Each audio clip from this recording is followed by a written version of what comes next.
ಅವ್ರ ಮೇಲೆ ಇದ್ರೆ ಸದಾನಂದ ಗೌಡರು ಒಂದು ಮಾತು ಹೇಳಿದ್ದಾರೆ, ಬಿಜೆಪಿಯನ್ನ ಚುನಾವಣೆ ಮುಗಿದ ಮೇಲೆ ಕ್ಲೀನ್ ಮಾಡುವಂತ ಕೆಲಸ ಆಗಬೇಕು. ನೋಡಿ, ನಂದು ಬೆಂಗಳೂರು ನಾರ್ತ್ ಬರ್ತದೆ. ಡಿ.ಬಿ. ಚಂದ್ರೇಗೌಡರು 5 ವರ್ಷ ಇದ್ರು, ಸದಾನಂದ ಗೌಡರು 10 ವರ್ಷ ಇದ್ರು. ಒಂದೇ ಒಂದು ಸಣ್ಣ ವ್ಯತ್ಯಾಸ ಕೂಡ ಈ ನಾರ್ತ್ ಪಾರ್ಲಿಮೆಂಟ್ ಕಾನ್ಸ್ಟಿಟ್ಯೂನ್ಸಿಲ್ ಆಗಲಿಲ್ಲ. ಇವತ್ತು ಬಿಜೆಪಿ ಅಭ್ಯರ್ಥಿಯನ್ನ ಘೋಷಣೆ ಮಾಡಿದ್ದಾರೆ. ನಾನು 10 ವರ್ಷ MLA ಆಗಿದ್ದೀನಿ, ಮಂತ್ರಿ ಆಗಿದ್ದೀನಿ. ನನ್ನ ಕಾನ್ಸ್ಟಿಟ್ಯೂನ್ಸಿಗೆ ನಾನೇ ಹೋಗೋಕ್ಕೆ ನಾನೇ ಭಯ ಪಡ್ತಾ ಇದ್ದೀನಿ.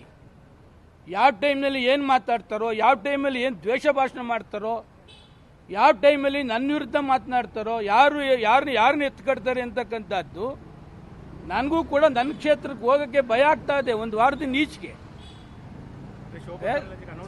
ಸದಾನಂದ ಗೌಡರು 10 ವರ್ಷ ಕಾಂಗ್ರೆಸ್, ಬಿಜೆಪಿ, JDS ಮೂರನ್ನು ಒಂದೇ ತರ ನೋಡಿಕೊಂಡಂತ ಸಂದರ್ಭ. ಒಂದೇ ಒಂದು ಬೆಂಕಿ ಉಗುಳ್ತಕ್ಕಂಥ ಮಾತು ಯಾವತ್ತೂ ಕೂಡ ಸದಾನಂದ ಗೌಡ ಆಡಲಿಲ್ಲ. ಒಂದೇ ಒಂದು ಮಾತು ಡಿ.ಬಿ. ಚಂದ್ರೇಗೌಡರು ಕೂಡ ಆಡಲಿಲ್ಲ ಅಗೇನೆಸ್ಟ್ ಆಗಿ. ಇವ್ರು ಇನ್ನೂ ಬಂದೇ ಇಲ್ಲ, ಇನ್ನೂ ಎಲ್ಲ ಓಟೇ ಕೇಳ್ತಾ ಇಲ್ಲ. ಇವನ್ ನಾನು ಶಾಸಕ ಇದ್ರೂ ಕೂಡ ನನ್ನ ಕ್ಷೇತ್ರಕ್ಕೆ ಬಂದು ಬೆಂಕಿ ಅಂತ ಉಂಡೆನ ಮಾತನಾಡ್ತಕ್ಕಂಥದ್ದು ನೋಡಿದ್ರೆ ನಾನು ಶಾಸಕ ಆಗಿ ನನಗೆ ಭಯ ಆಗ್ತದೆ.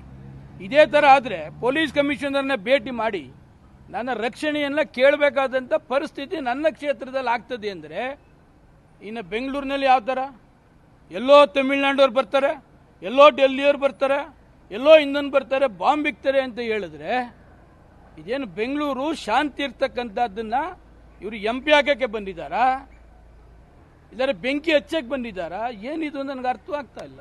ನಮಗೂ ಎಲ್ಲರೂ ಒಳಗೆ